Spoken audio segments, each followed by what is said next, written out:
Alright guys, we're back with the iTech plasma cutter. I got it plugged into this 220 right here. I tried it on 110. It was good for probably some cheap metal, but I want to try to do some a little thicker. So we got a couple different pieces here. We're going to try one that's about a 1/4 inch thick. So hold on. So I'm going to pause you. We'll see if it'll cut it. I know it will, but I want to see. I want to show it on video. So hold on, guys.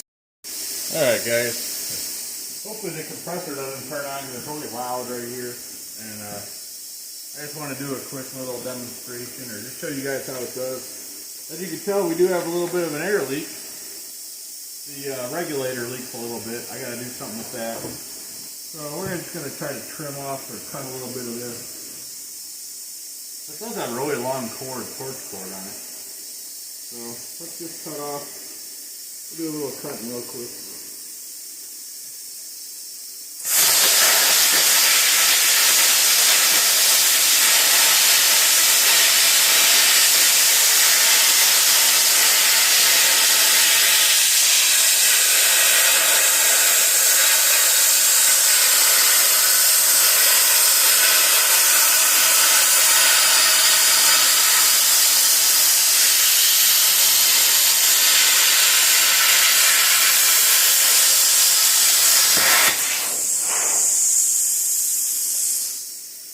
I missed a little bit here.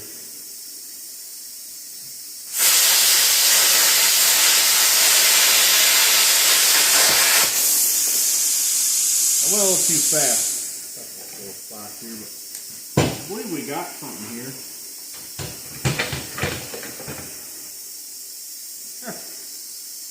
So what do you know about that? Alright, let's try the thinner one. I got this set at about 50 psi, I think. And it's probably getting a little bit less because of the air leak. But I'm going to get a different regulator, change the gauge out, or put a different gauge on it. Alright, let's try this one here.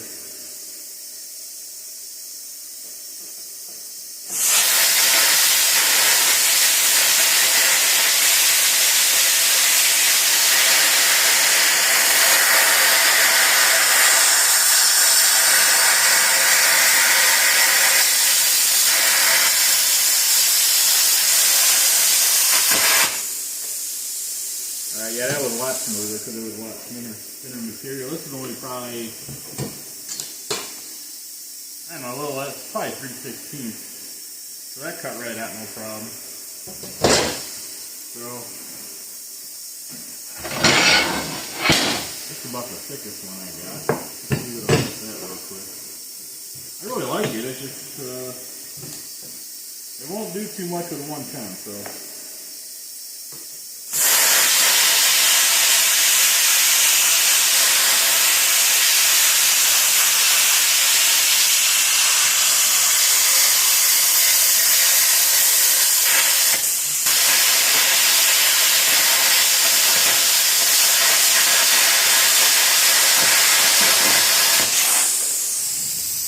That was thicker, and I wasn't really using the guard because this guard that comes on this thing, I've been using this thing for about an hour messing with it, and now the guard is like kind of bent.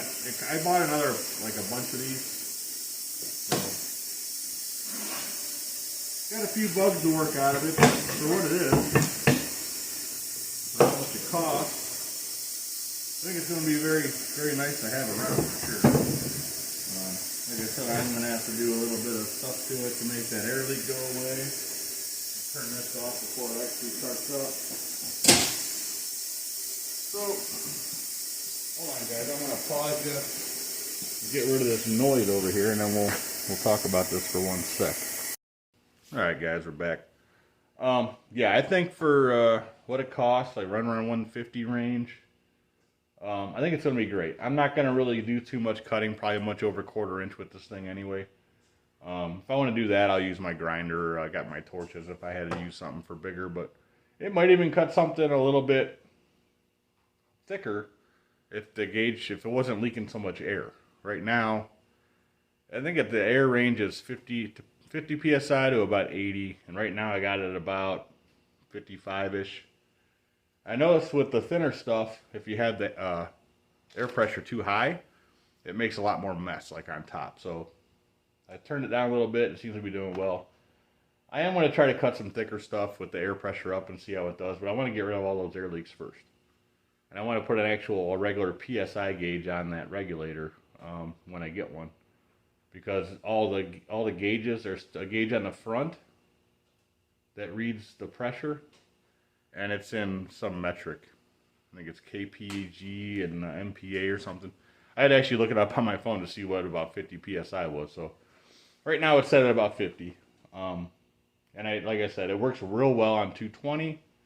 The 110, like I said, you could probably do some thin sheet metal with it. I think I tried to cut some 3/16, and it kept popping my my surge protector thing. So if I had it plugged into an outlet with nothing else, it probably wouldn't be too bad. It didn't pop any breakers.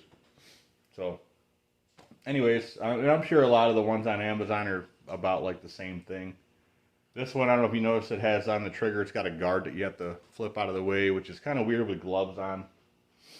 Other than that, it seems to work really well.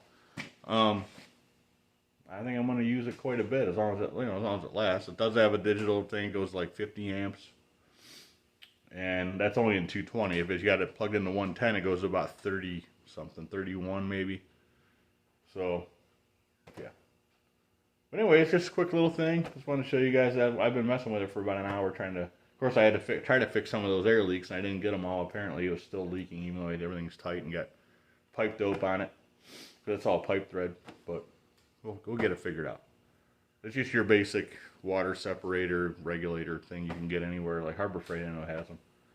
So anyways, guys, thanks for watching. Subscribe if you would. And pretty soon, we're going to get back to working on the car. I'm waiting on a bunch of parts. Actually, I did get something yesterday. I was going to do a video on that. Well, all this stuff at once, hopefully, here in the next few days. But I still got a couple things I need to do up front with the frame. I want to finish cleaning the outside of the frame rails up. So, and then I got some drive shaft parts coming and some other stuff. So we'll be doing some of that. And I pretty much got all the welding done in the front now on the front axle and everything. There's only one thing I forgot to weld when I was under there, and that was the rest of the front cross member where the motor bolts in. So I have to do that still. Other than that, the welding's done in the front. So yeah, and there's, like I said, I got a bunch of parts coming. So here in the next few days, I'll probably do a mail call, and then there might be another one after that at some point. So anyways, like I said, thanks for watching. We'll see you next video, guys. Thanks for giving me a thumbs up and subscribe. And support the channel, by just subscribing and giving a thumbs up on the video. So thanks for watching, guys. See you next video. Thanks.